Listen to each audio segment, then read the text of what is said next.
अस्सलाम students, welcome to the PWS academy. My name is Shoaib, आपका village educator.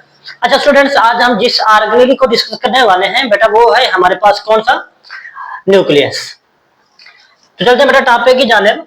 Nucleus क्या होता है फर्स्ट ऑफ ऑल देख लेते हैं। ये हमारे पास क्या था, एक ऑर्गेनेली था। ठीक है, समझ आ गई बेटा। उसके बाद इसको 1831 को एक साइंटिस्ट स्कॉटलैंड का रहने वाला को नाम क्या था बेटा, रॉबर्ट ब्राउन। नाम क्या था मेरे बच्चों, रॉबर्ट ब्राउन। एक साइंटिस्ट था, उसने क्या किया, डिस्कवर किया, किसको, न्यूक्लियस को डिस्कवर किया। कहां पर बेटा, इन द प्लांट सेल में उसने पहली मर्तबा क्या किया, न्यूक्लियस को डिस्कवर किया, दरियाफ्त किया। यहां तक क्लियर हो गया मेरे बच्चों। उसके बाद यूकेरियोट्स में और क्या होते हैं, प्रोकैरियोट्स में हम क्या देख लेते हैं, न्यूक्लियस की लोकेशन को देख लेते हैं, न्यूक्लियस को अच्छी तरीके से देख लेते हैं। जो यूकेरियोट्स होते हैं, यू मीन होता है ट्रू। यू मीन क्या होता है, ई यू, ई यहां पर बेटा साइलेंट है तो क्या बन गए यू। यू मीन क्या होता है, ट्रू। करियोट्स लफ्ज निकला है करियोन से। करियोन का मतलब होता है न्यूक्लियस। बेटा ये हम पहले पढ़ चुके हैं। मतलब क्या, यूकेरियोट्स में प्रोमिनेंट, क्या मेरे बच्चों, प्रोमिनेंट न्यूक्लियस मौजूद होता है। यानी वाजे डबल मेम्ब्रेन बॉन्डेड हमारे पास न्यूक्लियस मौजूद होगा। मेम्ब्रेन बॉन्डेड ऑर्गेनेली भी इसमें मौजूद होती है। उसके बाद क्या बात आ गई हमारे पास आगे, प्रोकैरियोट्स में डू नॉट है, इसमें क्या मौजूद नहीं होता, डू नॉट है प्रोमिनेंट न्यूक्लियस, इसमें मौजूद नहीं होता है हमारे पास। ठीक है मेरे बच्चों, ठीक है। अगर इसमें प्रोमिनेंट न्यूक्लियस मौजूद नहीं होता तो क्या मौजूद होता है, इसमें क्रोमैटिन मटेरियल, क्या, क्रोमैटिन मटेरियल मौजूद होता है, जो किसमें तैर रहा होता है, flow in the cytoplasm, flow in the cytoplasm, जो साइटोप्लाज्म में तैर रहा होता है। यहां तक समझ आ गई मेरे बच्चों। उसके बाद देख लेते हैं एनिमल में और बेटा प्लांट सेल में किसकी लोकेशन को, न्यूक्लियस की लोकेशन को देख लेते हैं। जो एनिमल सेल होता है, एनिमल सेल के सेंटर में क्या मौजूद होता है, न्यूक्लियस मौजूद होता है। ये एनिमल सेल हो गया, उसके सेंटर में क्या मौजूद होता है मेरे बच्चों, न्यूक्लियस मौजूद होगा। समझ आ गई। उसके बाद जो हमारे पास क्या होता है, हमारे पास जो प्लांट सेल होता है, प्लांट सेल के सेंटर में तो न्यूक्लियस मौजूद नहीं होता, लेकिन कहां पे मौजूद होता है, pushes on side, pushes on side, side पे पुश हो जाता है। क्यों, due to the reason of, किसकी वजह से, due to reason of large central vacuole, large central vacuole मौजूद होता है, जिसकी वजह से क्या किया जाता है, जो हमारे पास प्लांट सेल का न्यूक्लियस होता है उसको क्या किया जाता है, साइड पे पुश कर दिया जाता है। ये बन गई बेटा हमारे पास सेल वॉल प्लांट सेल की। ये उसकी क्या आ गई, सेल मेम्ब्रेन आ गई। अभी मैंने क्या बोला, मिडल में क्या मौजूद होता है, बड़ा सा वैक्यूल मौजूद होता है, और क्या किया जाता है, न्यूक्लियस को साइड पे पुश कर दिया जाता है। ये क्या हो गया, न्यूक्लियस हो गया। ये क्या हो गया, वैक्यूल हो गया। ठीक है मेरे बच्चों। उसके बाद इसके स्ट्रक्चर की बात कर लेते हैं, न्यूक्लियस के हेडिंग बना लेते हैं। स्ट्रक्चर की अब मेरे बच्चों बात करने लगे हैं हम। जो हमारे पास न्यूक्लियस होता है, हमारे पास भी मैंने क्या बोला कि ये होता है डबल मेम्ब्रेन बॉन्डेड। कैसा होता है? डबल मेम्ब्रेन बॉन्डेड होता है। क्या होता है मेरे बच्चों? डबल मेम्ब्रेन बॉन्डेड होता है, जिसका नाम क्या कहलाता है? Nuclear envelope. उसको कौन सा नाम देते हैं बेटा मेरे बच्चों? Nuclear envelope. ये हो गया हमारे पास न्यूक्लियस। ठीक है मेरे बच्चों, एक उसकी इनर मेम्ब्रेन, एक उसकी आउटर मेम्ब्रेन होगी। समझ आ गई? फर्स्ट जो हमारे पास पॉइंट है वो क्लियर हो गया कि न्यूक्लियस जो होता है डबल मेम्ब्रेन बॉन्डेड ऑर्गेनेल होता है। ये डबल मेम्ब्रेन बॉन्डेड ऑर्गेनेल हो गया, इसका नाम क्या हो गया? न्यूक्लियर इनवेलप हो गया। समझ आ गई? उसके बाद जो इसकी मेम्ब्रेन होती है, न्यूक्लियस की मेम्ब्रेन होती है, वो क्या हो जाती है? फ्यूज हो जाती है। फ्यूज होने के बाद मेक पोर, ठीक है, वो छोटे छोटे सुराख बनाती है, जो क्या कहलाते हैं हमारे पास? न्यूक्लियर पोर कहलाते हैं। क्या कहलाते हैं मेरे बच्चों? न्यूक्लियर पोर कहलाते हैं। ठीक है, nuclear mean nucleus, pores mean होते हैं सुराख। तो क्या होती है हमारे पास? जो हमारे पास न्यूक्लियस की मेम्ब्रेन होती है, इनर और आउटर मेम्ब्रेन होती है, वो क्या हो जाती है? आपस में फ्यूज हो जाती है।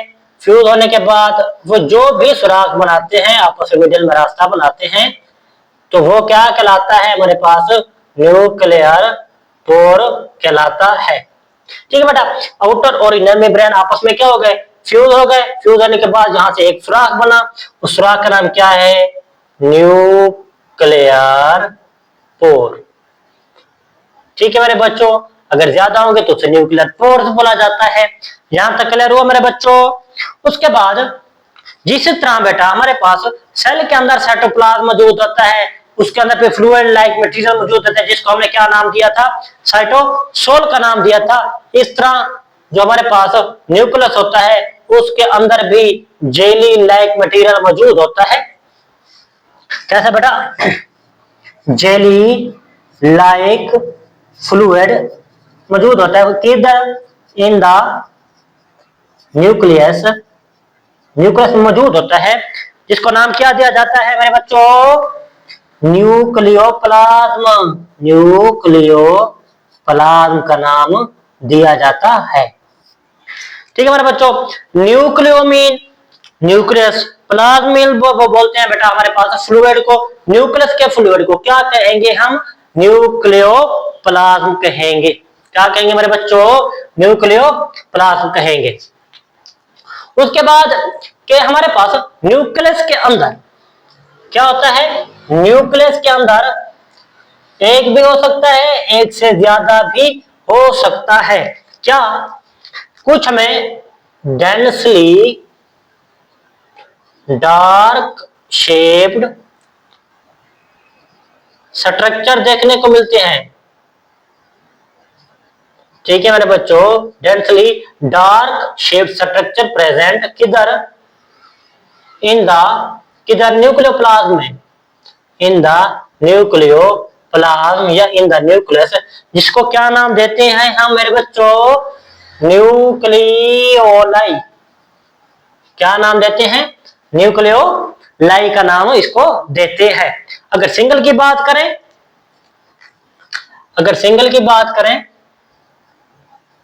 सिंगल की बात करें तो उसको बोला जाता है न्यूक्लियोलस। क्या नाम बोला जाता है बेटा? न्यूक्लियोलस। ये क्या हो गया हमारे पास? न्यूक्लियोलस।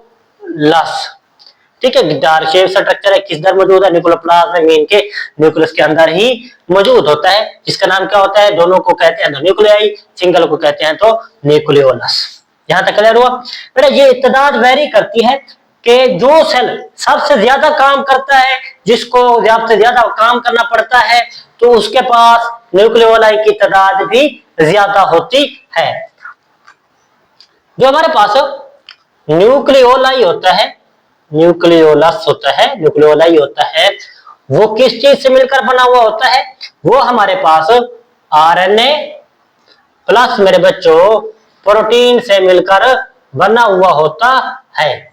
अगर इसको राइबोसोम कहा जाए कि ये राइबोसोम से मिलकर बना हुआ होता है, तो क्या होता है? कोई गलत नहीं होगा।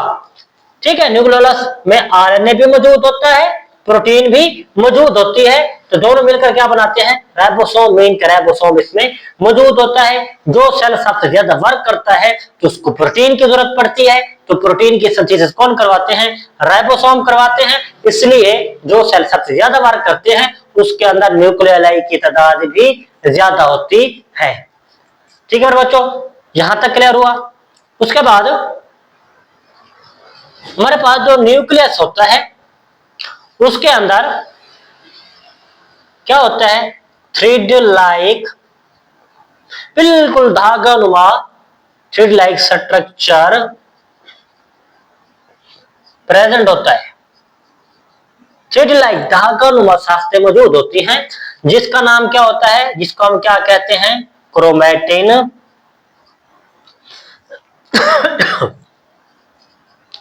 मटेरियल कहते हैं। जैसे क्या नाम देते हैं मेरे बच्चों? Chromatin material. ये हो गया हमारा न्यूक्लियस। ठीक है मेरे बच्चों, उसके अंदर थ्रेड लाइक स्ट्रक्चर मौजूद होता है,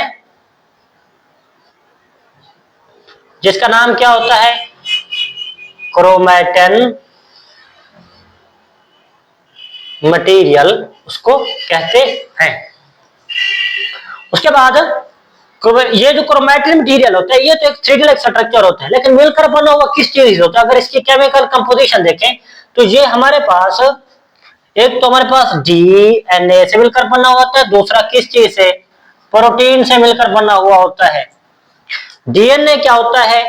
डीएनए होता है deoxy ribo nucleic acid.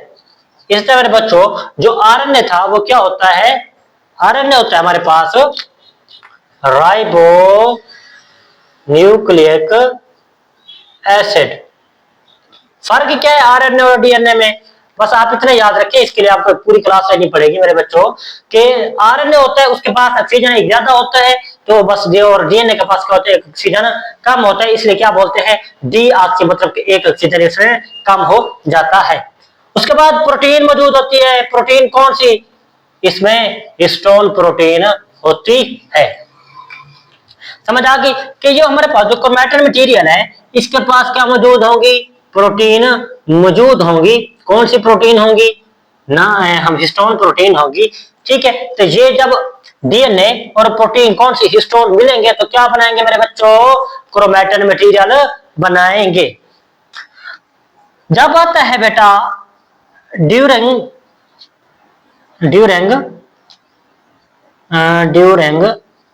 Cell division, जब सेल डिवीजन का मरहला आता है तो क्या होता है?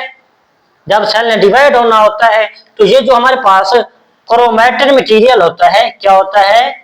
क्रोमैटिन मटेरियल होता है, ये क्या हो जाता है? कंडेंस हो जाता है। क्या हो जाता है मेरे बच्चों? कंडेंस होता है। कंडेंस किस तरह से होता है? इन थिक शेप, बहुत बहुत पेचीदा से। ठीक है, तो उसका नाम क्या बन जाता है? उसका नाम बन जाता है मेरे बच्चों क्रोमोसोम। क्रोमोसोम बन जाता है। समझ आ गई? ये हो गया हमारे पास क्रोमैटिन मटेरियल। जब यही क्रोमैटिन मटेरियल क्या होता है? कंडेंस होता है। क्या होता है? ये क्रोमैटिन मटेरियल हो गया। जब ये होगा बेटा कंडेंस, ठीक है मेरे बच्चों, ये कंडेंस हो गया। कंडेंस हुआ स्ट्रक्चर क्या कहलाता है हमारे पास? ये क्या हो गया? क्रोमोसोम कहलाता है मेरे बच्चों। ठीक है, जब क्रोमैटिन मटेरियल कंडेंस होगा, ये कंडेंस हुआ, उसका नाम क्या बन गया? क्रोमोसोम बन गया। तो क्रोमोसोम में दो आर्म होते हैं जिनका नाम होता है क्रोमाटिड, जिसकी जगह अटैच होते हैं उसको बोलते हैं सेंट्रोमेयर। ठीक है मेरे बच्चों, इसको बाद तो अपना क्लियर करेंगे अपने नेक्स्ट चैप्टर में, जो हमारे पास सेल साइकिल के हवाले से। यहां तक क्लियर हुआ। जो हमारे पास डीएनए होता है, कैसा क्या होता है? डीएनए, डीएनए क्या सा होता है? डबल हेलिक्स स्ट्रक्चर होता है। ठीक है, ये क्या हो गया? डीएनए। डीएनए क्या होता है? डबल हेलिक्स स्ट्रक्चर होता है। तो अगर डीएनए के छोटे से टुकड़े को तोड़कर देखा जाए, ब्रेक किया जाए, तो वो किस चीज से मिलकर बना हुआ होता है? DNA contain gene. ये किस चीज से मिलकर बना हुआ होगा? जीन से मिलकर बना हुआ होगा। तो जीन होता क्या है? Gene is the small part of DNA. अगर डीएनए के हम एक छोटे से टुकड़े को यहां से हम काट लेते हैं, यहां से छोटे से टुकड़ों को काट कर देखें, तो ये क्या कहलाएगा? जीन कहलाएगा। अच्छा, इसको बोला क्वेश्चन बोला जाता है, why DNA is called hereditary material. इसको हेरिडेटरी मटेरियल क्यों कहा जाता है? बिकॉज ये क्या करता है? इट ट्रांसमिट, ये ट्रांसमिट करता है किसको? Transmit the characteristics, transmit the characteristics किधर? From one generation to other. ये एक जनरेशन से दूसरी जनरेशन में क्या करता है? कैरेक्टर को मुंतकिल करता है, ट्रांसफर करता है, ट्रांसमिट करता है। उसके बाद ये क्या करता है? कंट्रोल दी हेरिडेटरी इंफॉर्मेशन। तो इसका नाम भी क्या बोला जाता है मेरे बच्चों?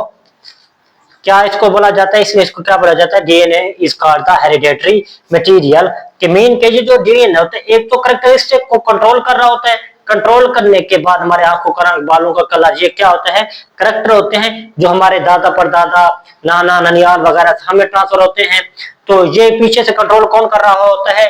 डीएनए कंट्रोल कर रहा होता है। इसलिए डीएनए को, therefore DNA is called the hereditary material. समझ आ गया बच्चों? उसके बाद वो बोला, एक क्वेश्चन और लिखा हुआ है बुक में कि nucleus called control centre. Nucleus को कंट्रोल सेंटर क्यों कहते हैं? क्योंकि बिकॉज बेटा ये हमारे पास सेल के अंदर जितनी भी एक्टिविटीज होंगी, सेल ने कोई चीज ब्रेक करनी है, कोई वेस्ट मटेरियल को जज़ब करना है, कोई एंजाइम रिलीज करना है, मटेरियल को ट्रांसफर करना है, ये सारी की सारी प्रोटीन बनानी है, जितने भी एक्टिविटीज होंगे कौन कंट्रोल करता है?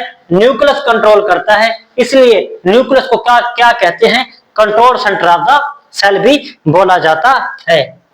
तो इसकी क्या होगी बेटा? अगर जवाब लिखे कि nucleus called the control centre. क्यों? Because it control all activities of cell. ये सेल के जितनी भी एक्टिविटीज होती हैं उनको कंट्रोल करता है। इसलिए इसे क्या बोला जाता है? Nucleus is called the control centre of the cell. इस तरह बेटा न्यूक्लियस को ब्रेन ऑफ द सेल भी बोला जाता है। क्या बोला जाता है? Brain of the cell. इसको ब्रेन ऑफ द सेल भी बोला जाता है। जिस तरह हमारा ब्रेन होता है, हमारा दिमाग काम करता है, पूरी की पूरी बॉडी को कंट्रोल कर रहा होता है, इसी तरह जो हमारे पास न्यूक्लियस होता है वो भी सेल के अंदर जितनी भी एक्टिविटीज हो रही होती है उसी को कंट्रोल कर रहा होता है। ठीक है मेरे बच्चों, एक बार फिर से रिवीजन कर लेते हैं। न्यूक्लियस कार्य नहीं होता है, उसको 1831 को किसने, रॉबर्ट ब्राउन ने प्लांट सेल में डिस्कवर किया था। यूकेरियोट्स में प्रोमिनेंट न्यूक्लियस, वाज़े nucleus, double mutant bonded organelle मौजूद होता है। उसके बाद प्रोकैरियोट्स में वाज़े तौर पर न्यूक्लियस मौजूद नहीं होता, लेकिन उसने भी अपनी खुसूसियात को कंट्रोल करना होता है, तो वो क्या करते हैं, उनके अंदर क्रोमैटिन मटेरियल मौजूद होता है। उसके बाद एनिमल के सेल के सेंटर में मौजूद होता है न्यूक्लियस, जबकि प्लांट सेल में ये पुश कर दिया जाता है साइड पे। साइड पे क्यों पुश कर दिया जाता है, क्योंकि मिडिल में एक लार्ज सेंट्रल वैक्यूल आ जाता है, जिसकी वजह से इसको साइड पे पुश कर दिया जाता है। अगर स्ट्रक्चर की बात करें तो ये क्या करेगा कि ये डबल मेम्ब्रेन बॉन्डेड ऑर्गेनेल होता है, इनर आउटर मेम्ब्रेन होती है, जिसको क्या कहा जाता है, न्यूक्लियर इनवेलप कहा जाता है। तो इसकी जो हमारे पास होती है, एक तो इनर और आउटर जो मेम्ब्रेन होती है वो फ्यूज होती है आपस में, फ्यूज होने के बाद सुराख बनाती है, जिसको क्या बोलते हैं, न्यूक्लियर पोर कहा जाता है। इसी तरह न्यूक्लियस के अंदर जेली लाइक मटेरियल मौजूद होता है, फ्लूइड मौजूद होता है, जिसका नाम क्या होता है, न्यूक्लियोप्लाज्म होता है। जिसका क्या नाम होता है मेरे बच्चों, न्यूक्लियोप्लाज्म होता है। इसी तरह कि इसके अंदर एक डेंसली डार्क शेप, बहुत गहरा, और क्या होता है, काले रंग का, यानी कि बहुत गहरा। ठीक है, तो क्या मौजूद होता है, हमारे पास एक स्ट्रक्चर देखने को मिलता है, जिसका नाम क्या होता है, न्यूक्लियोलाई होता है। अगर एक से ज्यादा होंगे तो न्यूक्लियोलाई, सिंगल होगा तो क्या नाम देंगे उसको, न्यूक्लियोलस का नाम देंगे। ये बड़ा तादाद वेरी क्यों करती है, क्योंकि जिस ऑर्गेनिज्म को, जिस सेल को सबसे ज्यादा वर्क करना पड़ता है, उसके पास न्यूक्लियोलाई की तादाद भी ज्यादा होती है। न्यूक्लियोलाई बना हुआ किस चीज से होता है हमारे पास, ये हमारे पास आरएनए और प्रोटीन से मिलकर बना हुआ होता है।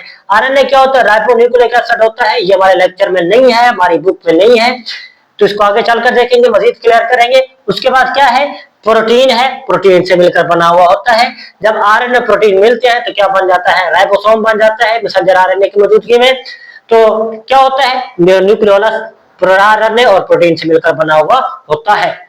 इसी तरह हमें न्यूक्लियस के अंदर, न्यूक्लियोप्लाज्म के अंदर 3D लाइक स्ट्रक्चर देखने को मिलते हैं, धागा नुमा स्ट्रक्चर देखने को मिलते हैं, जिसका नाम क्या होता है, क्रोमैटिन मटेरियल होता है। अगर इसकी केमिकल कंपोजिशन देखी जाए तो ये किस चीज से, एक तो डीएनए से मिलकर बना हुआ होता है, दूसरा प्रोटीन से। प्रोटीन कौन सी होगी हमारे पास, हिस्टोन प्रोटीन। कौन सी प्रोटीन से मेरे बच्चों, हिस्टोन प्रोटीन से मिलकर बना हुआ होता है। जब हिस्टोन प्रोटीन डीएनए के साथ मिक्स होगी, देन ये क्या स्ट्रक्चर क्या कहलाएगा, then this is called the chromatin material. जब सेल ने डिवाइड होना होता है, इंटरफेज में सेल अपने आप को प्रिपेयर करता है, और मेटोटिक फेज में हमारे पास क्या करता है, सेल डिवाइड होना स्टार्ट होता है। बेटा ये हमारे पास एक नेक्स्ट टॉपिक होगा सेल साइकिल, उसमें इसको मजीद क्लियर करेंगे। During the cell division, cell divide जब होने के करीब होता है, सेल डिवाइड होता है, तो देन क्या होता है, जो क्रोमैटिन मटेरियल होता है हमारे पास, ये क्रोमैटिन मटेरियल ये कंडेंस होता है, इकट्ठा होता है। ठीक है, इकट्ठा होने के बाद ये क्या करता है, क्या कहलाता है, क्रोमोसोम कहलाता है। जब क्रोमैटिन मटेरियल इकट्ठा होगा, देन वो क्या कहलाएगा, हमारे पास क्रोमोसोम कहलाएगा। क्रोमोसोम के आर्म होते हैं तो उनको क्रोमाटिड बोलते हैं, ये दो आर्म क्रोमाटिड। उसके बाद वो एक ही पॉइंट पे अटैच होते हैं, जिसका नाम क्या होता है, सेंट्रोमेयर होता है। इसी तरह के जो हमारे पास क्रोमोसोम होता है, उसमें डीएनए मौजूद होता है, कि डीएनए के छोटे से टुकड़े को काटें तो उसको क्या कहेंगे, जीन कहेंगे।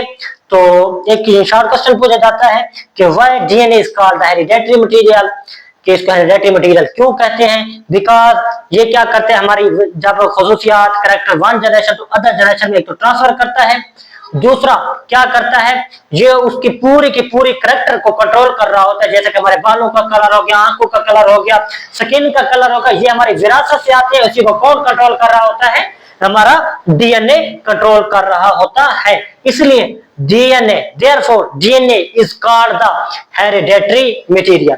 उसके बाद जो हमारे पास होता है कि जो न्यूक्लियस होता है, न्यूक्लियस को क्या कहा जाता है हमारे पास, control centre of the nucleus.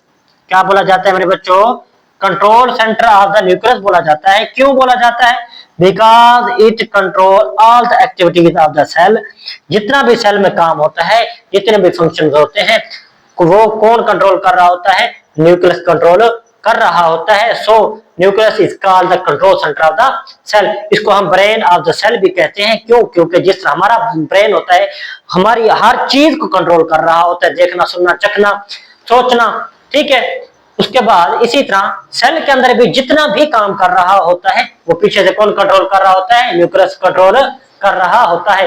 उम्मीद करता हूं बेटा वीडियो अच्छी लगी होगी। अगर कोई भी आपका क्वेश्चन है तो आप हमसे कमेंट सेक्शन में जरूर पूछ सकते हैं। मिलते हैं बेटा एक नेक्स्ट वीडियो में जो होगी हमारे पास साइटोस्केलेटन। तब तक के लिए बेटा अपना ख्याल रखिए। अल्लाह हाफिज।